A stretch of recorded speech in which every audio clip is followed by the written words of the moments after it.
Klik tombol berikut untuk mendapatkan update ilmu yang insya Allah bermanfaat.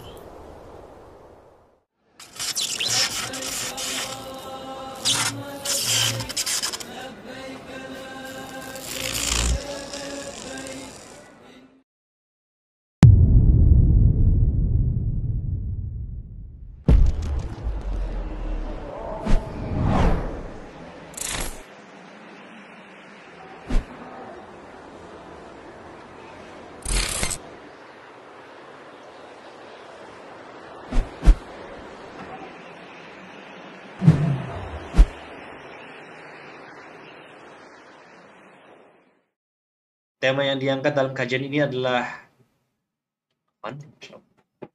mengoptimalkan amalan Ramadan kita, Insya Allah. Baik, yang insya Allah akan kita dengarkan bersama. Anda ingin menyampaikan beberapa peraturan selama mengikuti kajian. Dimohon kepada seluruh peserta untuk bisa menyimak terlebih dahulu. Itu yang pertama, jemaah dilarang menyalakan mikrofon atau berbicara kecuali diizinkan oleh panitia. Kemudian terkhusus untuk ikhwan, disarankan untuk mengaktifkan fitur video sebagai bentuk adab terhadap Ustadz. Selanjutnya, khusus akhwat dilarang mengaktifkan fitur video. Kemudian kepada seluruh jemaah, dimohon untuk bisa mencatat faedah ilmu yang disampaikan oleh Ustadz. Jemaah dilarang menggunakan fitur chat untuk mengobrol ke sesama jemaah. Jika ada yang ingin ditanyakan, gunakan fitur chat dan ketik nama antum, asal antum, lalu ketik pertanyaannya. Kemudian pertanyaan hanya akan dibacakan melalui chat di aplikasi Zoom dan juga via kolom komentar YouTube MT Al-Khansa. Kami juga membuka kesempatan bagi antum yang ingin berdonasi untuk operasional dakwah dapat ditransfer ke nomor rekening 7144-387-688. Sekali lagi, 7144-387-688 Bank Syariah Mandiri atas nama Dias Ratnasari. Dan para seluruh peserta dimohon untuk tetap mengikuti dan peraturan yang telah kami sebutkan tadi, dan untuk mengefektifkan waktu kita dan mengefisiensikan waktu kita pada siang hari ini, langsung saja kita mulai. Kita persilakan kepada Ustazuna kita, Ustaz Dr. Syafiq Riza Basalmah MA. Hafizahullah, kami persilakan. Fadhal Ustaz. Jazakumullah khairan. Assalamualaikum warahmatullahi wabarakatuh. Alhamdulillah, segala puji dan puja untuk Allah Jalla Jalaluh, Rabbil Alamin. Ingat, kita ini makhluk. Allah lah pencipta kita. Allah lah pencipta alam semesta ini. Allah lah yang memberikan rezeki kepada kita dan kelak kepadanya kita akan kembali. Wa bihi nasta'in ala umurid dunya wad din. Dan hanya kepada Allah kita meminta pertolongan dalam urusan dunia dan juga dalam urusan agama. Ada banyak masalah-masalah agama yang menimpa kita secara personal, secara masyarakat, secara bangsa. Maka kita meminta pertolongan kepada Allah, yang Allah itu maha kuasa atas segala sesuatu. Wassalatu wassalamu ala sayyidil mursalin wa imamil muttaqin qaidil ghirril muhajjalin sayyidina wa maulana Muhammadin wa ala alihi wa ashabihi ajma'in. Ya Allah, semoga salat dan salam senantiasa Engkau curahkan untuk hamba kekasih-Mu, untuk baginda Nabi kita Muhammad alaihi salatu wassalam, untuk keluarga beliau, untuk istri-istri beliau, untuk putra-putri beliau, dan untuk seluruh sahabat Nabi. Semoga Allah meridhai kita bersama mereka. Amma ba'd. Ahibati fillah, hari ini tanggal 4 Sya'ban. Kok terburu-buru Ustaz kayaknya membahas tentang bulan Ramadan? Bukankah masih tersisa 25 hari lagi kita akan masuk ke bulan Ramadan? Ahibati fillah, tahun lalu kita puasa. Tahun sebelumnya kita juga puasa.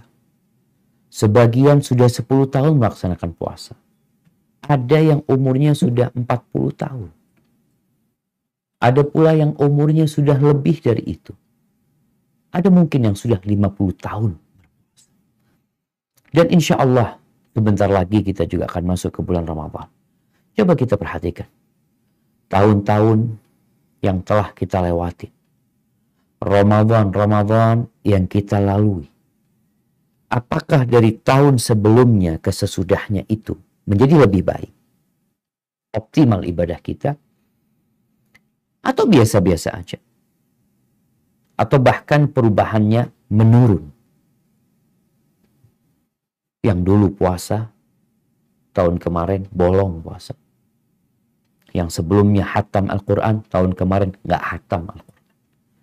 Yang sebelumnya, Masya Allah, iktikaf, tahun ini nggak iktikaf. Bila kita menilik Ramadannya generasi terbaik umat ini, yang kita diperintahkan untuk menjadikan mereka percontohan, maka kita kalau ngelihat Ramadannya orang itu di masa sekarang itu, kalau nggak kuliner, ada sahur keliling, ada buka bersama, mungkin ada ngabuburit, ada banyak kegiatan-kegiatan Ramadan yang sebenarnya tidak mendekatkan kepada Allah, tidak sesuai dengan bulan Ramadan. Kalau kita lihat bagaimana para salafus soleh membaca Al-Quranul Karim. Bulan Ramadan, bulannya Al-Quran. Syahrul Ramadan alladzi unzila fihi Al-Quran. Bagaimana mereka membaca Al-Quranul Karim? Ada yang hatam 3 kali dalam sebulan. Ada yang hatam 7 kali dalam sebulan. Selama Ramadan ada yang hatam 10 kali. Tiap 3 malam dia hatam. Ada yang hatam tiap malam Al-Quranul Karim. Ada yang hatam sehari 2 kali. Seperti itu mereka. Kok bisa Ustaz ya? Sholat malam mereka. Bagaimana mereka sholat malam semalam suntuk sampai waktu sahur. Yang mereka baca dalam sholatnya. Panjangnya ruku mereka. Panjangnya sujud mereka. Doa-doa yang mereka panjatkan. Sedangkan kita ngelihat ada di kampung kita yang sejak kita lahir sampai kita dewasa, kayak gitu tuh sholat tarawih. Nggak ada peningkatan. Imamnya kayak diganti. Dari dulu imamnya 10 tahun yang lalu fulan. Wah, bacaannya kurang bagus. Wah, yang dibaca cuma surat-surat itu aja. Ini bulan Quran. Oke, dia imam rawatib ya. Sholat 5 waktu tafadhal. Tapi sholat ini mungkin perlu kita mendatangkan imam. Anda lihat sebagian masjid, Masya Allah. Dia di akhir-akhir ini, mereka peduli dengan bulan Ramadan. Imamnya itu didatangkan dari luar kota. Yang hafal Al-Quran. Yang suaranya indah. Suruh jadi imam. Sehingga makmumnya itu yang biasanya sholat merasa lama imam bacaannya, ketika imam ini yang datang, Masya Allah. 1 juz lewat. Gak terasa buat mereka. Ada perkembangan. Tapi terkadang di kampung kita, di tempat kita, tetap aja kayak gitu. Berapa tahun? 20 tahun. Imamnya ngebut. Nggak ada keinginan untuk lebih baik lagi dalam bacaannya. Sholat jamaahnya pun. Jamaahnya, kualitasnya pun tambah menurun. Ada jamaah-jamaah yang perlu dibiasakan. Kalau imamnya bacaannya panjang, nggak enak, wajar mereka. Ya Allah, imamnya gimana sih? Kita ingin yang bacaannya bagus. Bahkan Nabi SAW menyuruh zayyinul Qur'an bi aswatikum. Hiasi Al-Quran dengan suara kalian. Gimana di beberapa masjid imamnya bacaannya kurang nyaman. Bagaimana dengan sedekah kita? Kalau kita membandingkan sedekah para salafus soleh ya. Masya Allah. Bulan Ramadan jadi bulan sedekah. Kemudian iktikaf. Mereka fokus ibadah. Meninggalkan urusan dunia. Ngapain? Beribadah. Ahibati fillah. Kita semua tahu. Kita diciptakan di muka bumi ini bukan untuk bersenang-senang. Kita diciptakan untuk mengabdi kepada Allah Azza wa Jalla. Ya, COVID-19 yang sudah setahun lebih. Yang mungkin tahun lalu nggak ada iktikaf. Tahun lalu sebagian masjid tutup, tapi tahun ini insya Allah kita mulai melihat terkendalinya penyebaran COVID-19. Dan semoga diangkat sama Allah Azza wa Jalla. Karena tujuan kita diciptakan untuk beribadah, tapi bukan sembarang ibadah. Semua tahu kita disuruh ibadah. Allah mengatakan liyabluwakum ayyukum untuk menguji siapa di antara kalian yang paling baik amalannya, yang paling indah ibadahnya. Bukan sekedar sholat, bukan sekedar puasa, bukan sekedar zakat, tapi bagaimana mencapai tingkatan yang paling maksimal. Oleh karena itu, kita perlu mengoptimalkan amalan Ramadan itu ya sejak sekarang ini. Jadi memang Allah memberikan kesempatan yang sama kepada kita semua. Alhamdulillah yang hidup ya. Kemarin bulan Rajab dan kita masuk sekarang bulan Sya'ban. Dan Allah menyediakan kira-kira 2 bulan nih. Ada Rajab, ada Sya'ban. Itu bulan untuk mempersiapkan diri menghadapi bulan Ramadan. Orang yang mendaki gunung yang tinggi. Kita ngelihatlah kawan-kawan kita yang suka mapala ya. Yang mereka suka mendaki gunung. Kira-kira mungkinkah mereka mencapai ke puncak gunung itu tanpa persiapan? Persiapan. Bekal mereka persiapkan. Peta perjalanan mereka juga persiapkan. Biaya kendaraan. Mungkin biaya untuk memberikan kepada pemandu mereka persiapkan. Dan persiapan mereka yang daki gunung beda-beda sehingga hasilnya juga berbeda. Para ulama ketika menyebutkan 2 bulan sebelum Ramadan. Kita bicara sekarang kira-kira sebulan sebelum Ramadan.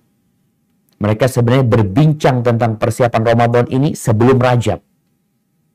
Di bulan Jumadal Akhirah, mereka sudah mempersiapkan diri untuk Ramadan. Sehingga kalau antum lihat kenapa mereka mampu untuk menghatamkan Al-Quran tiap 3 malam. Kok anak nggak mampu? Ya antum nggak persiapan. Maka kita masih punya kesempatan untuk mempersiapkan diri. 25 hari. Mereka mengatakan Syahrul Rajab, Syahrul Taubah. Bulan Rajab itu bulan Taubat. Wa Sya'ban Syahrul Mahabbah. Bulan cinta. Bulan Sya'ban itu. Di mana bulan diangkatnya amal. Wa Ramadan Syahrul Qurbah. Sudah taubat, berusaha mencintakan diri kita kepada Allah. Bulan Ramadan adalah bulan mendekatkan diri kepada Allah SWT. Ada lagi yang mengatakan Rajab Syahrul Ibadah. Rajab itu bulan untuk beribadah.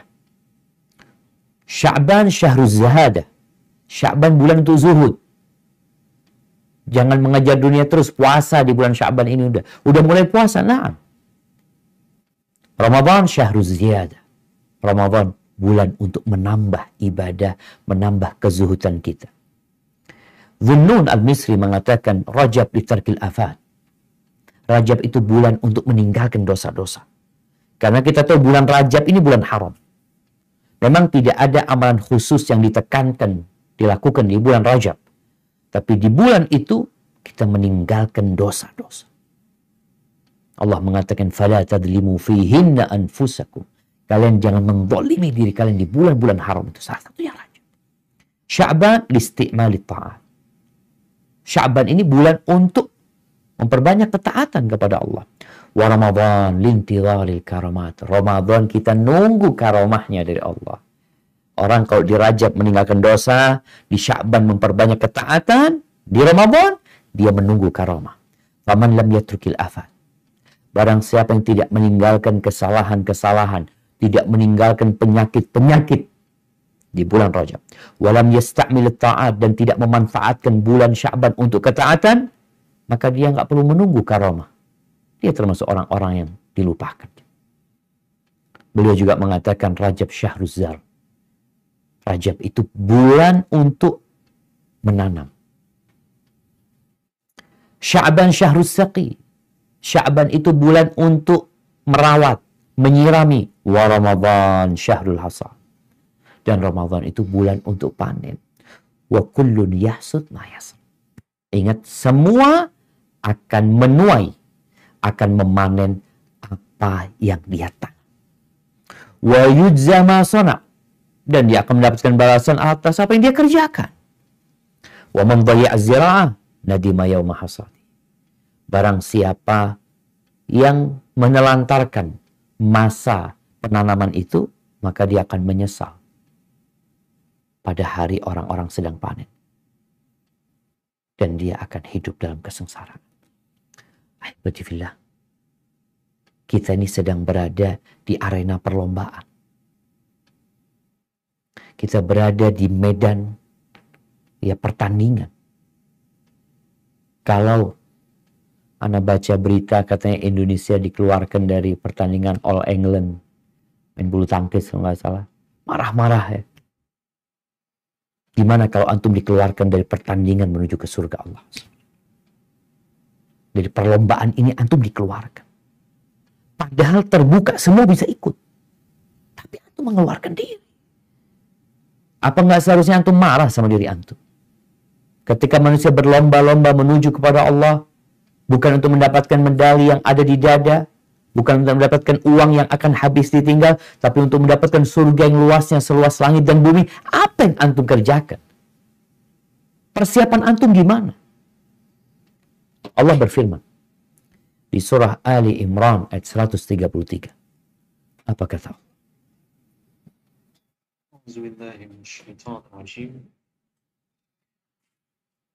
وسارعوا إلى مغفرة من ربكم وجنة أرضها السماوات والأرض أعدت للمتقين.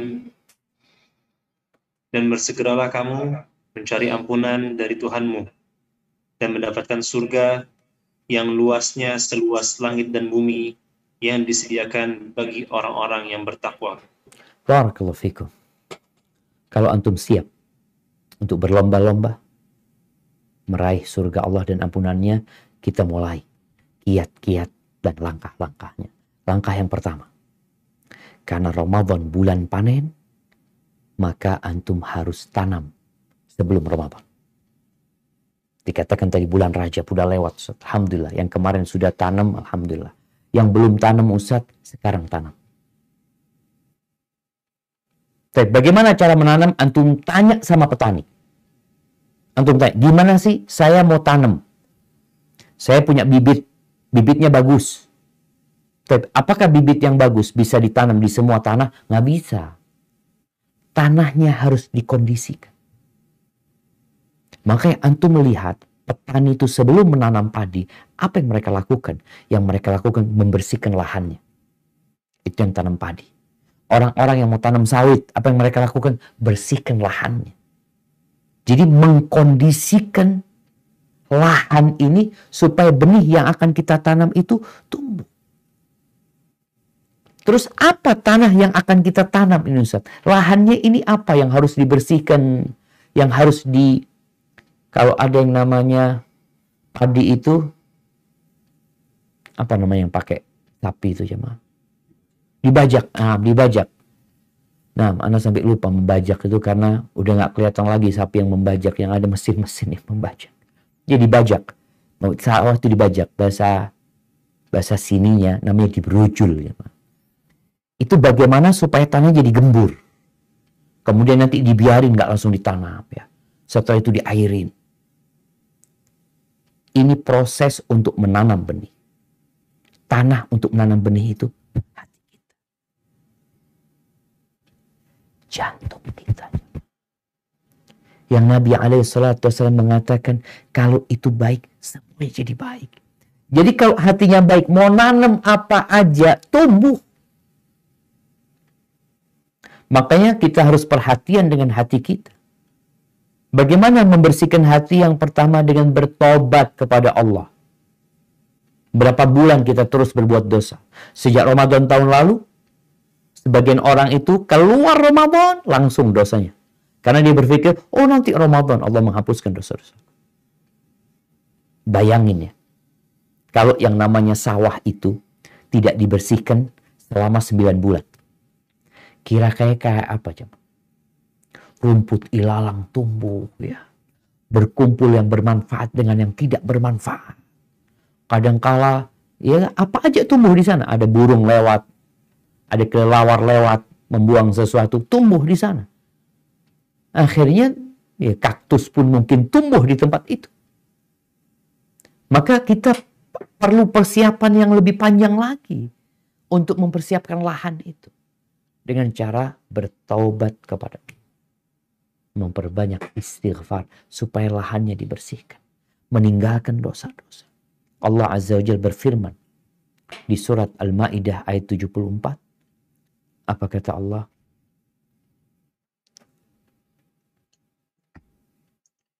أفلا يتوبون إلى الله ويستغفرونه الله غفور رحيم. Mengapa mereka tidak bertaubat kepada Allah dan memohon ampunan kepadanya? Allah Maha Pengampun, Maha Penyayang. Barakallahu fikum. Ahibati fillah. Kalau antum masih menunda taubat sampai bulan Ramadan, maka yang ditakutkan tanah lahan untuk bercocok tanam ini sulit untuk ditanam di waktu yang cepat. Jangan menunda taubat. Hari ini, sekarang ini, bertobatlah kepada Allah Azza wa Jalla. Dan Allah itu cinta kepada orang yang taubat. Wat-taubatu tajubbu ma qablah. Taubat itu menghapuskan yang sebelumnya. Jantung nih yang tumbuh dengan berbagai macam tanaman yang merusak, ya, yang beracun. Ketika engkau bertobat kepada Allah, bersih itu jantung. Dan Nabi SAW menggambarkan, innal abda idza aznaba dzam. Sesungguhnya seorang hamba, tatkala dia berbuat dosa, maka akan ada noktah hitam di hati. Kalau dia bertobat, dia beristighfar, meninggalkan dosa tersebut, suqila qalbu. Hatinya jadi bersih. Tapi kalau dia kembali berbuat dosa, kembali lagi tuh noktah hitam. Terus tambah sampai menutupin hatinya. Sehingga mau ditanamin apa? Tanahnya mau tanamin apa? Makanya kadang-kala orang itu dikatakan, aku punya lahan, bagus lahannya. Coba mungkin bisa ditanamin apa? Datang ke sana, aduh ini butuh biaya besar ini. Butuh biaya besar nih, tanahnya nggak layak. Banyak pohon-pohon yang mengganggu. Makanya kadang-kala orang nggak kepingin keluar duit banyak, dibakar tuh hutan. Mereka ingin mempersiapkan lahan dengan membakar itu hutan. Ada orang-orang yang seperti itu. Tapi nggak mungkin dengan hatimu, kau mau membakar hatimu. Maka terangi hatimu dengan bertobat kepada Allah Azza wa Jalla. Baik. Setelah itu, ini masih proses penanaman. Bersihkan hati juga. Bukan cuma dari ya kita meninggalkan dosa-dosa dengan bertobat. Ada satu penyakit hati yang merusak proses penanaman kebaikan, yaitu riya. Yang lebih parah adalah kesyirikan. Wariya'u minasyirik. Dan riya itu termasuk dari kesyirikan. Kita semua tahu syarat diterimanya amalan dua. Yang satu berurusan dengan hati kita, yang satu berurusan dengan raga kita. Yang berurusan dengan hati kita adalah niat. Innamal a'malu binniyat. Coba antum lihat. Selama berbulan-bulan ini. Antum sholat, alhamdulillah. Antum sedekah. Antum mungkin puasa sunnah, antum ngaji. Coba antum perhatikan. Apakah semuanya lillahi ta'ala atau tidak? Atau ternyata ada selain Allah dalam amalan. Nggak ada gunanya. Nggak ada gunanya beramal soleh kalau riya. Kata Allah Azza wa Jalla dalam sebuah hadis qudsi, man amila amalan asyraka fihi ma'i ghairi taraktuhu wa syirka. Barang siapa yang beramal suatu amalan lalu dia sisipkan selain aku di dalam niatnya dia itu, dalam amalan dia itu, maka aku tinggalkan dia dengan yang aku disekutukan dengannya. Allah itu nggak butuh dengan sekutu. Maka bersihkan kita dari syirik besar dan syirik kecil. Setelah itu ada penyakit lain nih. Penyakit kedengkian. Ada dengki kepada saudara kita. Ada hasud. Ada iri. Gimana kita mau tanam kebaikan di tempat yang tanahnya itu makan tanaman? Antum taruh tanaman, besok mati tanaman. Apa itu? Kedengkian nih. Yang dapat memakan kebaikan-kebaikan sebagaimana api memakan kayu bakar. Di bulan Sya'ban ini, Rasulullah Sallallahu Alaihi Wasallam bersabda di dalam hadis yang diriwayatkan Ibnu Majah dan Ibnu Hibban dan disahihkan oleh Syekh Albani rahimahullahu taala, innallaha la yattali'u fi lailatin nisfi min Sya'ban. Sesungguhnya Allah Azza wa Jalla memandang kepada hamba-hambanya pada malam nisfu Sya'ban. Fayaghfiru li jami'i khalqih illa li musyrikin aw musyahid. Allah mengampuni semua ciptaannya kecuali dua jenis manusia. Yang pertama yang musyrik, yang melakukan kesyirikan. Musyrik besar, musyrik kecil. Allah tidak mengampuni. Au musyahid, atau orang yang menyimpan kedengkian sama saudara. Hati-hati dengan orang-orang yang tidak bertegur sapa dengan saudaranya sesama muslim, apalagi dengan sesama kerabat. Dalam hadis riwayat Imam Muslim, Rasulullah sallallahu alaihi wasallam mengatakan, "Tuftahu abwabul jannah yaumal itsnaini wa yaumal khamis." Pintu-pintu surga dibuka pada hari Senin dan Kamis.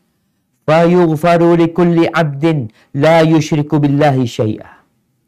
Diampuni untuk setiap hamba yang tidak menyekutukan Allah dengan sesuatu apapun. Illa rajulan, kecuali seorang, kanat bainahu wa baina akhihi syahna, ada antara dia dan saudaranya kedengkian, ada dendam sama saudaranya. Fayuqalu anziru hadaini hatta yastaliha, untuk dua orang ini tunda pengampunan buat dia. Ada orang yang kasih remisi, dikasih apa lagi? Ampunan. Ini orang gara-gara dia ada kedengkian sama saudaranya, ada dendam sama saudaranya, dikatakan tunda buat dua orang ini. Anziru hadaini hatta yassaliha. Tunggu dua orang ini jangan diampuni sampai mereka baikan. Sampai 3 kali Nabi SAW menyebutkan hal ini. Maka segeralah. Ini untuk mengkondisikan hati. Kita ini masih lahannya jemaah. Lahannya ini supaya layak untuk ditanamin. Seharusnya bukan di bulan Sya'ban, di bulan Rajab kemarin tuh. Udah siap lahannya. Bulan Sya'ban tinggal nyiramin. Benihnya udah ditanam kemarin. Tapi ada yang belum. Maka segeralah. Sambung rahim. Sambung rahim. Kita tahu rahim yang paling dekat adalah kedua orang tua kita. Kadangkala di bulan ini nanti akan banyak tebaran SMS, WA, minta maaf. Engkau minta maaf sama siapa? Sama seluruh penduduk Indonesia. Engkau kenal sama mereka. Mereka kenal sama dirimu. Engkau perlu meminta maaf secara khusus kepada kerabat. Kepada orang-orang yang memang kenal sama engkau. Yang mungkin engkau pernah menyimpan dendam sama dia. Mungkin dia pernah menyakitimu sehingga engkau tidak lupa dengan kesalahannya. Itu untuk mengkondisikan dan buat yang menyambung rahim. Jangan mengira yang disebut orang yang ahli silaturahim itu yang banyak kawannya. Bukan. Siapa orang yang menyambung rahimnya? Yang menyambung hubungan kekerabatan sama kerabatnya, sama pamannya, sama sepupunya, sama keponakannya. Dan ada kondisi khusus buat orang yang menyambung rahim yang putus. Apa kata Nabi SAW dalam hadis riwayat Imam Bukhari? Laisal wasil bil mukafi. Orang yang menyambung rahim itu bukan orang yang sudah balas-balasan. Dia datang, ana datang. Dia berbuat baik, ana berbuat baik. Ini ya udah biasa, udah nyambung. Udah nyambung. Tapi yang dikatakan orang yang menyambung itu adalah orang idza quti'at rahimuhu wasalaha. Kalau rahimnya diputus, dia nyambung, diikat lagi sama dia. Diputus sama keluarganya, dia sambung lagi. Diputus sama dia sambung. Itu yang namanya al-wasil. Yang akan mendapatkan sambungan dari Allah. Allah mengancam, hai manusia yang memutuskan rahim. Gara-gara urusan harta. Gara-gara urusan sakit hati karena ucapan. Jangan sampai kau memutuskan. Orang-orang berbuat salah, engkau juga berbuat salah. Rahim itu ketika diciptakan oleh Allah, dia bergelantungan di arsy Allah. Dia mengatakan, hadza maqamul a'idzi bika. Ini makomnya yang minta perlindungan kepadamu. Lalu Allah mengatakan, ama tardaina an asila man wasalaki. Setelah siap hatinya, baru antum menanam. Tanaman pertama itu adalah bayar utang, yang punya utang. Bayar utang Ramadan. Udah nggak ada waktu lagi. Kemarin katanya nanti Syawal. Syawal, puasa Syawal enggak. Nanti Dzulqa'dah nggak bayar. Nanti Dzulhijjah, kan ada 10 awal Dzulhijjah, hari-hari yang mulia, nggak puasa juga. Oh, nanti di bulan Muharram nggak puasa. Sampai sekarang nih, nggak ada kesempatan lagi. Kecuali sekarang. Nggak boleh nunda lagi nanti. Tapi ada orang yang memang suka berhutang. Kita ini termasuk bangsa yang suka berhutang. Cinta banget sama utang. Hari ini bisa ngelunasin, punya uang ya. Anda punya uang, mamanya. Anda punya utang 10 juta. Alhamdulillah punya rezeki 12 juta. Utang ini memang boleh dibayar bulan depan. Sesuai dengan akad. Bayarnya kapan? Terserah Ustaz. Ramadan nggak apa-apa. Tapi engkau punya uang sekarang. Usahakan bayar sekarang. Begitu pula dengan puasa Ramadan. Khususnya mama yang punya utang. Aisyah radhiyallahu ta'ala mengatakan, kana yakunu alayya shaum min Ramadan. Aku pernah punya utang, di utang Ramadan ya. Fama astati an aqdiya. Aku nggak bisa melunasinya. Illa fi Sya'ban. Kecuali di bulan Sya'ban. Lima kanati Rasulullah SAW. Karena Aisyah menghargai Nabi SAW. Ya. Kecuali di bulan Sya'ban. Baru bayar. Inilah istri. Karena kalau istri itu ya, ada suami yang butuh sama pelayanan dia. Ini. Tapi kalau udah masuk Sya'ban nggak ada lagi. Harus bayar. Harus diganti itu puasanya. Baik, setelah mengganti puasanya, apa yang perlu ditanam lagi?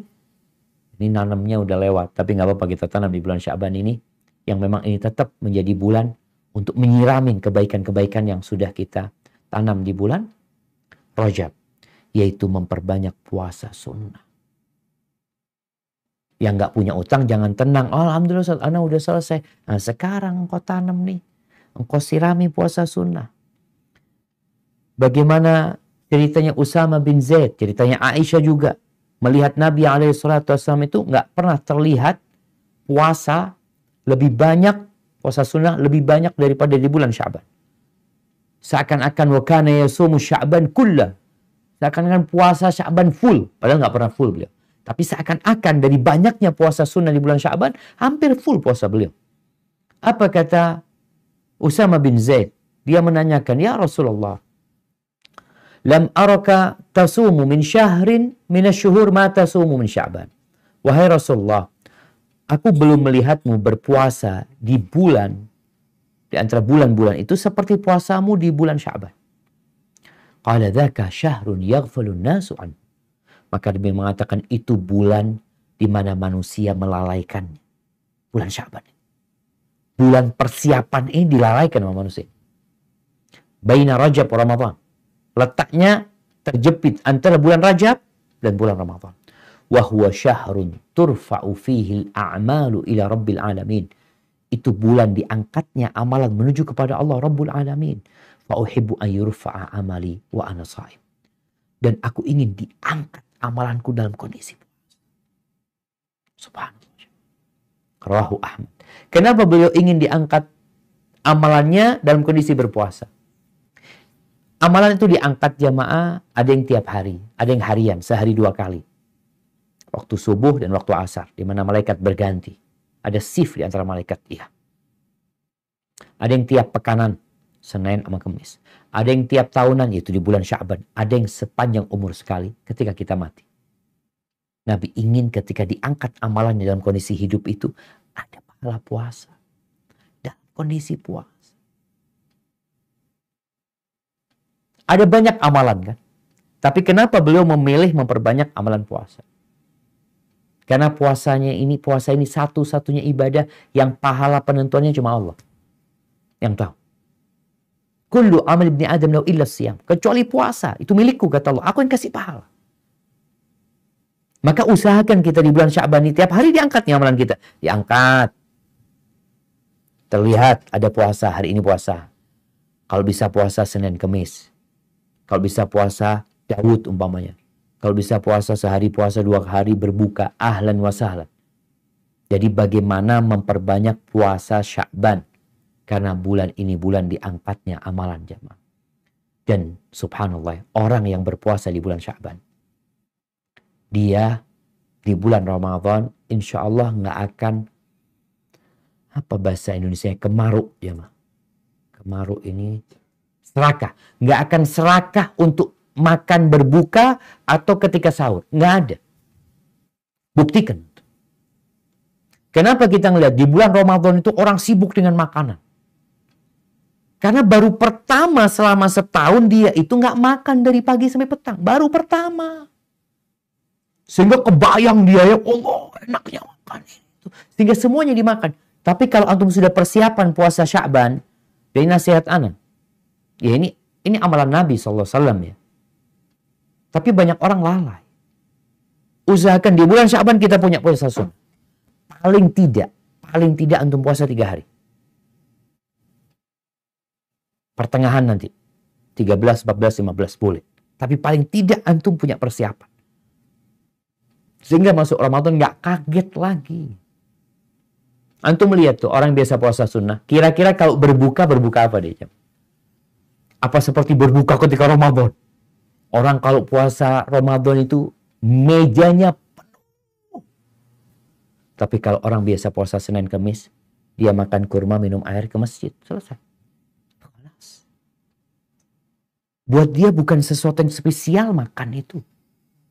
Biasa aja. Dan kita memang puasa itu ninggalin makan dan minum. Mengontrol syahwat kita.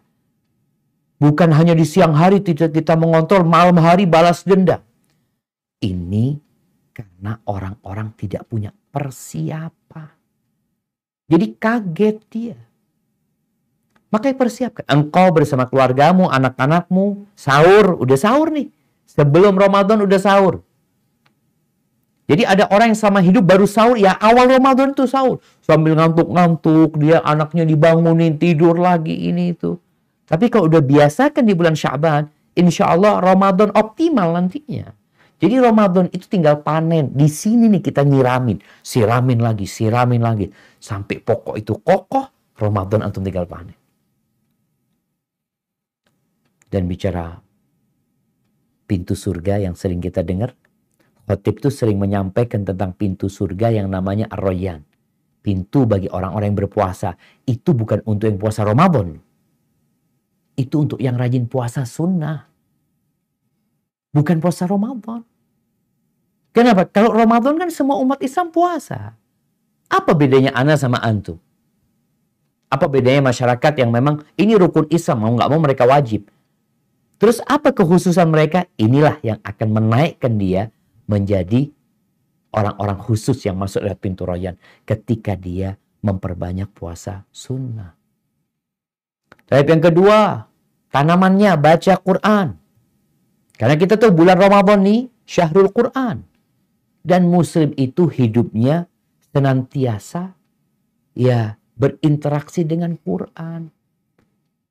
Kenapa Quran ini petunjuk jemaah? Inna hadzal Quran yahdi lillati hiya aqwam.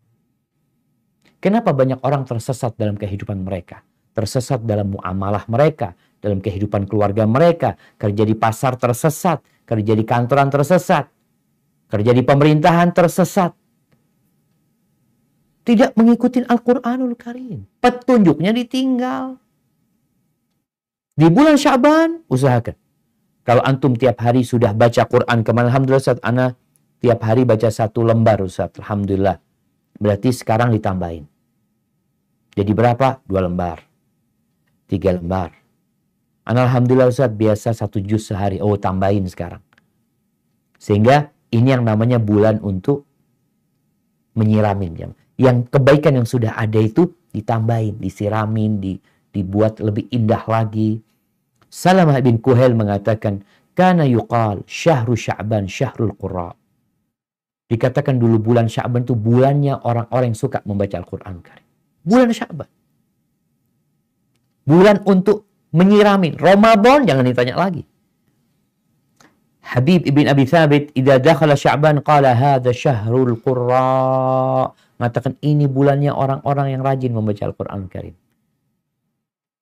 Amr ibn Qais Al-Mullai, salah seorang tabi'ut tabi'in, dia mengatakan idza dakhala Sya'ban, dikatakan dia itu kalau sudah masuk bulan Sya'ban, aghlaqa hanutahu. Tokonya dia tutup. Bukan bulan Ramadan dia tutup, bulan Sya'ban sudah dia tutup. Kenapa? Dia ingin fokus membaca Al-Quran. Ahibati fillah, kalau kita lihat, apa sih isinya Quran? Kenapa kita belum tertarik baca Al-Quran? Apalagi mentadabburi. Ya, karena kita nggak ngerti, kita nggak memahaminya.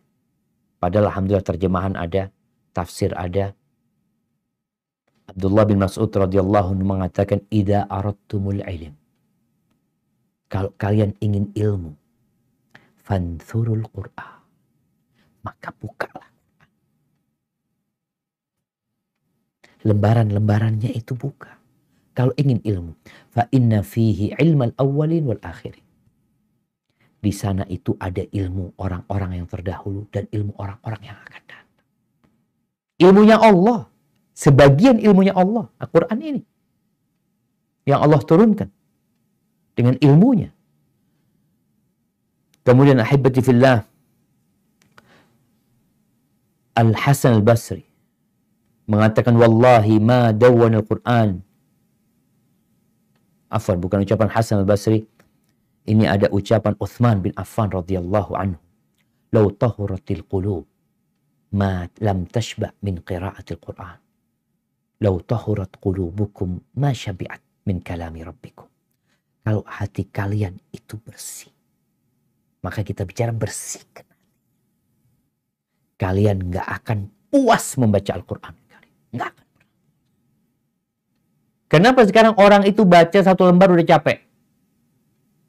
Satu lembar, 2 ayat capek. 2 lembar capek. Kenapa Nabi SAW 1 rakaat 5 juz? Kenapa Imam Syafi'i rahimahullahu ta'ala sehari semalam 2 kali hatam Quran di bulan Ramadan? Masalahnya di mana? Masalahnya di wadahnya ini. Lahan untuk cocok tanamnya ini belum dibersihin. Ahibati fillah, Abdullah bin Mas'ud radhiyallahu ta'ala anhu juga mengatakan, inna hadhil qulub aw'iyah. Hati ini wadah. Wadah. Fashghiluha bil Quran. Fashghiluha bil Quran wala tushghiluha bi ghairi. Udahlah, penuhin dengan Quran. Sibukkan dengan Quran wadah ini. Isi dengan Quran, isi dengan Quran. Kita sekarang ini, Allahu Akbar, media sosial jamaah. Dia, kalau bisa semuanya sudah mengatur waktu. Ana buka handphone, ana ada urusan sama IG ana ada urusan sama medsos ana 1 jam sehari. Khalas. Bulan Sya'ban, iya bulan Sya'ban. Diatur udah. Ustaz kajian, kajian mungkin ada waktu tersendiri. Memang buat nuntut ilmu. Tapi sekedar membuka medsos kita. Ada orang yang na'udzubillah. Entah berjam-jam sampai baterai HP-nya itu habis gara-gara medsos yang kurang berguna. Baik, udah. Baca Quran. Yang ketiga apa? Memperbanyak sholat sunnah. Khususnya sholat malam.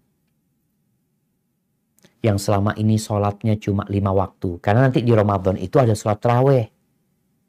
Gimana antum bisa panen tuh tarawihnya? Makanya kenapa kita melihat ada orang-orang yang cepat-cepat sholatnya. Karena dia nggak punya sholat malam. Baru pertama dia pikir sholat tarawih itu khusus bulan Ramadan. Sepanjang tahun kita diperintahkan untuk sholat malam.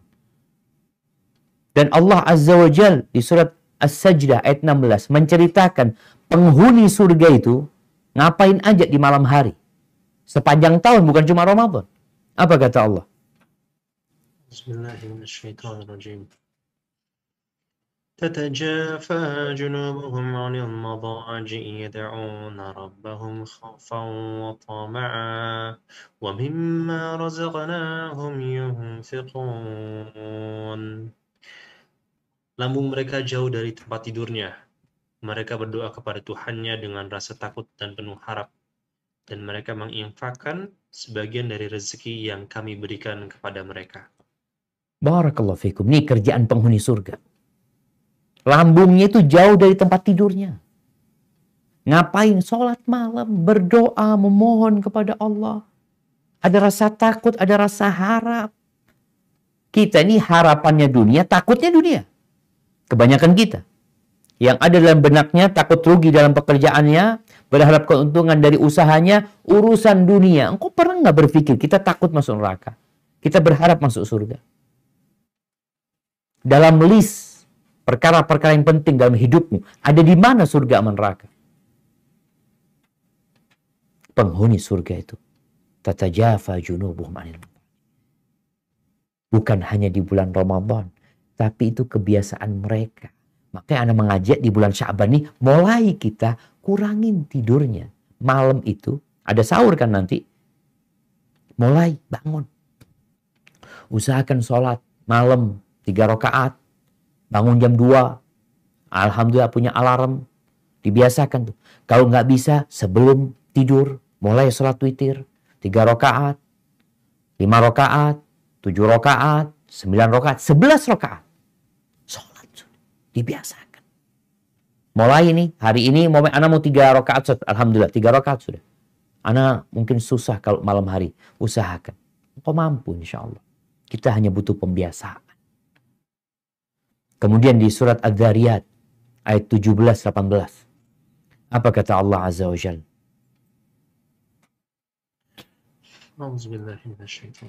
Surat Adz-Dzariyat.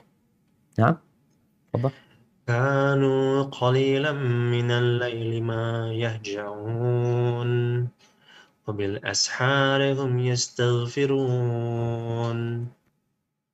Mereka sedikit sekali tidur pada waktu malam, dan pada akhir malam mereka memohon ampunan kepada Allah. Allahu Akbar.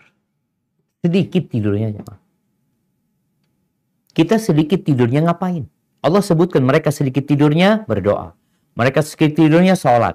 Mereka sedikit tidurnya ngapain? Beristighfar, mohon ampun sama Allah Subhanahu wa ta'ala. Maka kayaknya ini yang perlu kita tanam. Itu sholat malam. Sholat sunnah duha. Jangan tinggalin sholat duha sudah. Usahakan. 2 rakaat. Bisa 4 rakaat alhamdulillah. Qobliyah, ba'diyah. Dijaga. Ini demi ketika masuk Ramadan, antum bisa berlari sekuat-kuatnya untuk panen pahala. Kenapa? Tubuh antum udah siap. Hatinya siap, udah dibersihkan. Mata kita udah siap dilatih. Raga kita udah siap juga untuk tidak tidur, kecuali sedikit. Maka diusahakan. Mulai malam ini, tidurnya lebih awal. Lebih awal lah tidurnya. Sholat di sepertiga malam akhir. Setelah tengah malam kita mau sholat tafadhol. Sebelum subuh mau istirahat lagi, istirahat. Tapi gunakan waktu untuk istighfar. Orang yang tidak biasa jamaah, maka mereka akan melakukan di bulan Ramadan bukan panen pahala mereka. Gimana nggak panen pahala? Mereka di bulan Ramadan di waktu sahur, waktu mustajabnya doa, nonton televisi. Biasanya ada acara sebelum sahur, itu acara apa? Acara ya sahur bersama lah, acara sinetron ini itu macam-macam. Padahal ini waktu mustajabnya berdoa, dikasih tontonan. Buat siapa itu? Buat orang yang tidak mempersiapkan diri. Tapi kalau antum persiapan, antum nggak peduli ada tontonan apa. Kenapa? Ini waktu mustajab. Sebelum Ramadan aja mustajab. Gimana dengan sekarang? Mustajab lagi. Di bulan Ramadan tadi. Maka gunakan waktu itu. Tidur lebih awal, malam bangun, bukan untuk nonton televisi, bukan untuk nonton bola, tapi untuk mendekatkan diri kepada Allah Azza wa Jalla. Haibati fillah, Yahya bin Mu'ad mengatakan, dawaul qulub khamsa. Obatnya hati itu ada 5. Yang pertama, qiraatul Quran. Membaca Al-Quran. Udah dibersihkan hatinya, dikasih obat. Disiramin dengan membaca Al-Quran. Bitafakkur. Membaca Quran dengan bertafakkur. Wa khala'ul batan. Perutnya dikosongin. Jangan kenyang-kenyang terus hidupnya. Wa qiyamul lail. Dan bangun malam. Wattadarru' inda sahar, di waktu sahur itu bermunajat memohon kepada Allah. Yang kelima, wa mujalasatus salihin, kumpul sama orang-orang soleh. Maka antum lihat kumpulan antum siapa di bulan Sya'ban ini. Dengan siapa antum berkumpul? Kalau ternyata kumpulan antum tetap nggak berubah di bulan Ramadan, sama aja. Kawan-kawannya tetap bukan kawan-kawan yang mendekatkan diri kepada Allah. Tapi kalau kawan-kawan antum itu kawan-kawan yang suka membaca Al-Quranul Karim, suka bangun malam, alhamdulillah. Kemudian yang perlu diperbanyak juga di bulan Sya'ban adalah memperbanyak doa. Berdoa kepada Allah. Nggak semua orang bisa berdoa. Seharusnya semua orang bisa berdoa. Tapi ternyata banyak orang yang hanya bisa amin. Kalau ada yang mimpin doa, baru dia amin. Tapi dalam keseharian dia nggak pernah doa minta sama Allah. Maka persiapkan buku doa. Beli buku doa Nabi SAW. Baca doa-doa dari Al-Quran. Kapan? Dibaca di waktu-waktu luang antum.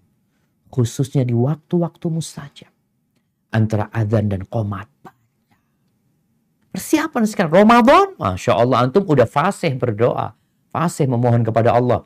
Karena di tengah-tengah ayat tentang puasa itu, Allah mengatakan, wa idza sa'alaka ibadi anni fa inni qarib ujibu da'watad da'i idza da'an falyastajibu li wal yu'minu bi la'allahum yarshudun. Apabila hamba-hambaku bertanya kepadamu tentang aku, maka sesungguhnya aku dekat, aku kabulkan doa orang-orang yang memohon kepada aku.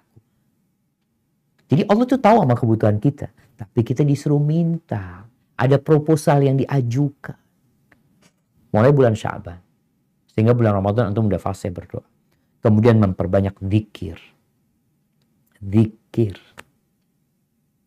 Di bulan Sya'ban. Iya, ini kan tadi bulan nyiramin kebaikan sudah di sini. Kita tahu orang yang berzikir kepada Allah dan orang yang tidak berzikir kepada Allah, permisalnya seperti apa? Seperti orang mati sama orang hidup. Orang yang nggak berzikir itu bangkai, walaupun bisa berjalan. Maka usahakan. Ada zikir yang paling minimal adalah zikir yang berkaitan dengan kegiatan-kegiatan kita. Masuk rumah, keluar rumah, naik kendaraan, masuk ke toilet, keluar dari toilet, habis sholat, aduh pas turun hujan, ada angin yang bertiup, masuk masjid, keluar masjid, berangkat ke masjid. Ada doa-doa, zikir-zikir tadi dibaca. Dan usahakan kita punya zikir tambahan lah. Zikir pagi dan petang ya. Di situ ada la ilaha illallah wahdahu la syarikalah, lahul mulku wa lahul hamdu wa huwa ala kulli syai'in qadir. Dan usahakan juga antum punya iktikaf. Kapan? Di bulan Sya'ban. Kapan iktikafnya? Antara maghrib isya umpamanya. Nggak pulang sudah. Membiasakan diri di masjid. Karena ada orang yang nggak pernah ke masjid kecuali Jumatan. Sekarang usahakan antum. Sholat 5 waktu usahakan di masjid. Kalau bisa maghrib ke masjid, duduk sampai isya. Atau subuh, biasakan habis subuh. Kalau memang nggak ada kegiatan, duduk sampai matahari terbit. Atau besok hari Jumat. Yang nggak musafir, yang nggak dalam perjalanan. Usahakan datangnya lebih awal. Ini membiasakan diri untuk itikaf. Karena nanti di Ramadan ada itikaf 10 hari full. Kalau kita nggak punya persiapan, berat banget kita duduk di masjid. Ada orang yang 15 di masjid udah nggak bisa, nggak kuat. Tapi kalau dia membiasakan diri, insya Allah dia akan kuat. Maka usahakan. Zikir sambil itikaf, sambil baca Quran. Kemudian setelah itu, ya mulai antum banyak sodakoh lah. Karena kadang-kala orang itu, nanti Ramadan aku akan sodakoh. Naam, Ramadan sodakoh. Aku Ramadan akan kasih buka bersama. Naam, nanti Ramadan. Sekarang dimulai. Mulainya sekarang. Artinya niat antum untuk berbagi makanan di bulan Ramadan ada. Tapi mulainya dari sekarang karena butuh pembiasaan. Kita tahu hadis Nabi SAW. Man fattara sa'iman kana lahu mithlu ajri. Barang siapa yang memberikan buka untuk orang yang berpuasa, dia akan dapat pahala seperti orang itu. Tanpa mengurangi pahala orang yang berpuasa. Nah, ini kesempatan. Mungkin banyak orang puasa sunnah ya. Kita kirim makanan. Nggak harus puasa sunnah. Kita bisa bagi makanan ke fakir miskin. Ini juga dalam rangka agar kecintaan kita kepada dunia itu agak luntur aja.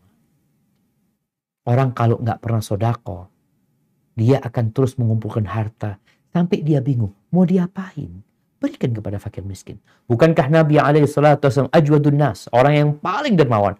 Tapi kalau beliau masuk bulan Ramadan, beliau baca Al-Quran, tadarus sama Jibril, maka kedermawanan beliau seperti angin yang bertiup. Subhanallah. Dengan harta itu Nabi lepas tuh hartanya seperti angin. Maka usahakan kita punya mulai saat ini, mulai hari ini, besok Jumat. Bukan dia mau sedekah Jumat, tafadhol. Nggak harus hari Jumat, hari Sabtu pun, Ahad, kita punya kelebihan rezeki, perhatikan tetangga-tetangga kita yang miskin, mulai berbagi dengan mereka. Kemudian jamaah yang terakhir, kita punya masalah dengan lisan kita dan dengan yang di bawah perut kita. Perlu kita menjaga syahwat ini. Nanti di bulan Ramadan itu kan memang bulan menahan syahwat.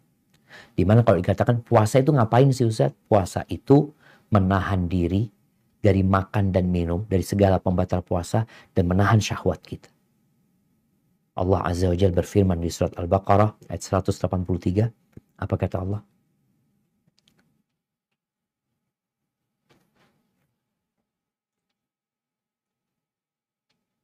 A'udzubillahi minasyaitonirrajim. Ya ayyuhallazina amanu kutiba alaikumus siyamu kama kutiba alal ladzina min qablikum la'allakum tattaqun. Wahai orang-orang yang beriman, diwajibkan atas kamu berpuasa sebagaimana diwajibkan atas orang sebelum kamu agar kamu bertakwa. Barakallahu fikum. Jadi puasa ini bulan menuju kepada ketakwaan. Dan di antara ketakwaan adalah menjaga lisan dan kemaluan kita. Mulut kita dijaga. Memang mulut kita dijaga dari makan dan minum ya ketika Ramadan. Tapi kita perlu menjaga mulut kita dari ucapan-ucapan yang tidak pantas. Maka mulai saat ini, udahlah komentar-komentar, kau nggak perlu komentar. Ganti dengan zikrullah, ganti dengan mengingat Allah, ganti dengan berdoa memohon kepada Allah. Kemudian jaga kemaluan kita. Tundukkan pandangan kita, semoga Allah Azza wa Jalla menerima ibadah kita. Dan ingat, Nabi SAW bersabda, man lam yada' qawla zur wal amala bihi wal jahl wal amala bihi. Barang siapa yang tidak meninggalkan ucapan-ucapan ya palsu, kedustaan, ya, penipuan, hoak, perbuatan bodoh, yang tidak meninggalkan itu, maka Allah nggak perlu dia meninggalkan makan dan minum. Apa perlunya? Tujuannya agar engkau bertakwa kepada Allah Azza wa Jalla. Bukan supaya engkau lapar. Bukan supaya engkau jadi kurus. Bukan. Agar engkau bertakwa kepada Allah. Hadza wallahu a'lam bishawab. Anda kembalikan ke pembawa acara. Jazakumullah khair. Masya Allah, jazakumullah khair Ustaz Syafiq. Masya Allah. Alhamdulillah. Kepada seluruh peserta, alhamdulillah kita sudah saksikan tadi bersama materi dari Ustaz kita. Dan sekarang kita akan masuk ke sesi tanya jawab. Karena waktu kita sangat terbatas, jadi kami mohon maaf apabila ada pertanyaan yang tidak terjawab. Dan kami akan utamakan pertanyaan yang sesuai dengan tema insya Allah. Baik. Ustaz, baik. Kita akan mulai dengan pertanyaan pertama, Ustaz. Pertanyaannya dari Ubu Aska. Assalamualaikum. Waalaikumsalam warahmatullahi wabarakatuh. Ustaz, ada masalah yang selalu terjadi di awal Ramadan di keluarga. Orang tua meminta agar di awal Ramadan ditemani untuk puasa bareng. Namun suami tidak mengizinkan karena suami juga ingin mengawali puasa Ramadan bersama anak istrinya.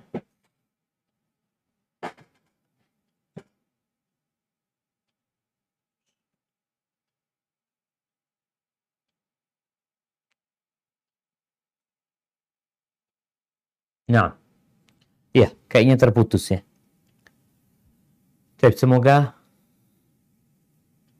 Semoga tersambung kembali.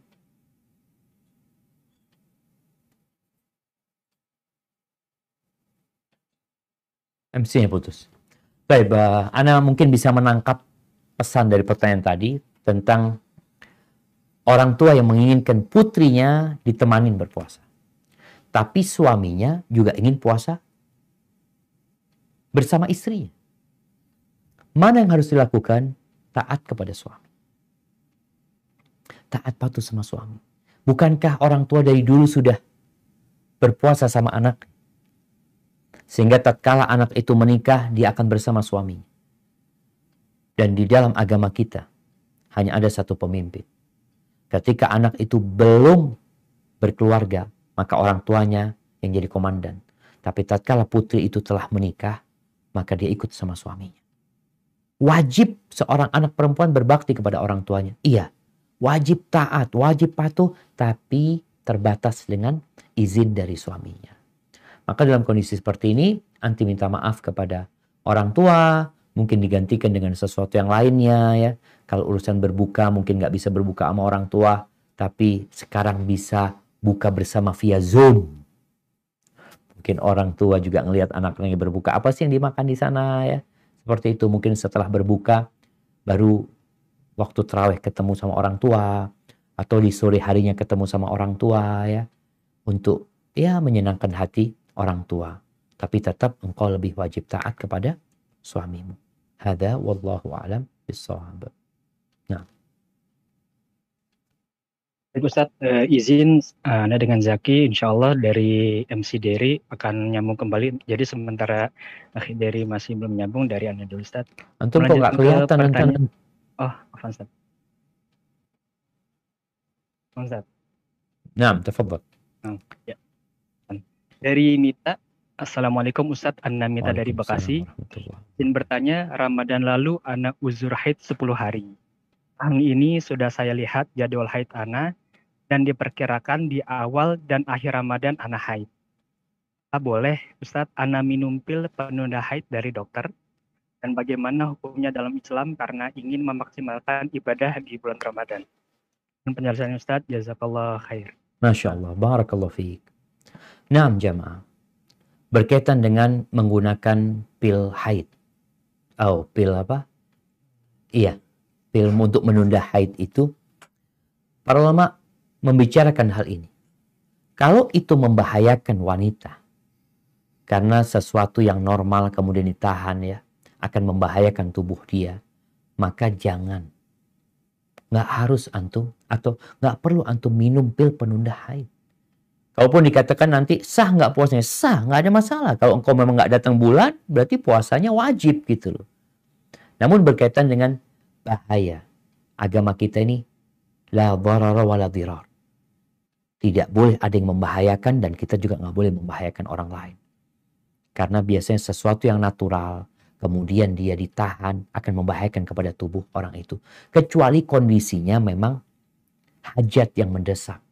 Seperti orang yang berangkat umroh, orang yang berangkat haji. Berbeda dengan Ramadan. Kalau Ramadan kan memang udah, kok nggak usah puasa. Terus diganti.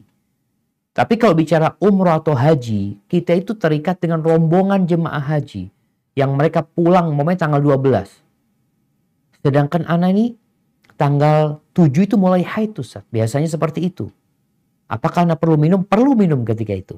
Karena kondisi yang mendesak. Adapun dalam kondisi yang seperti sekarang ini, anak rasa anti tidak perlu minum pil penunda haid. Walaupun minum, puasanya sah. Nggak ada masalah. Tapi usahakan tetap natural. Kemudian ada yang diinginkan. Kenapa perempuan itu haid? Allah inginkan dia puasa lagi di waktu lain. Untuk menggantikan puasanya. Bukankah ketika seorang meninggalkan puasa di bulan Ramadan karena haid, dia punya kewajiban menggantinya di hari-hari yang lain. Dan itu berat loh. Nggak sama loh. Jadi para suami ini yang nggak punya utang, biasa aja. Tapi kalau yang punya utang, Allahu Akbar. Dia puasa di saat orang lain nggak puasa. Dia wajib mengganti. Ini suami makan, anak puasa. Dan semoga Allah memberikan pahala sesuai dengan kelelahanmu ketika kau berpuasa mengganti puasa. Hada wallahu a'lam bissawab. Masya Allah. Ustaz. Pertanyaan selanjutnya, boleh iktikaf di rumah Ustaz? Karena di masa pandemi seperti ini, dan jika tidak, bagaimana alternatif cara iktikaf untuk mengatasi di pandemi ini Ustaz? Masya Allah. Nah, ahibati fillah. Kita itu kalau bicara iktikaf di rumah, ya kita tiap hari di rumah gitu loh. Apalagi sejak pandemi ini kan stay at home. Ya memang kita di rumah, nggak kemana-mana gitu loh. Sampai kerjaan pun di rumah. Sedangkan yang dimaksud iktikaf itu al-lubthu fil masjid. Iktikaf itu berdiam diri di masjid. Itu namanya iktikaf.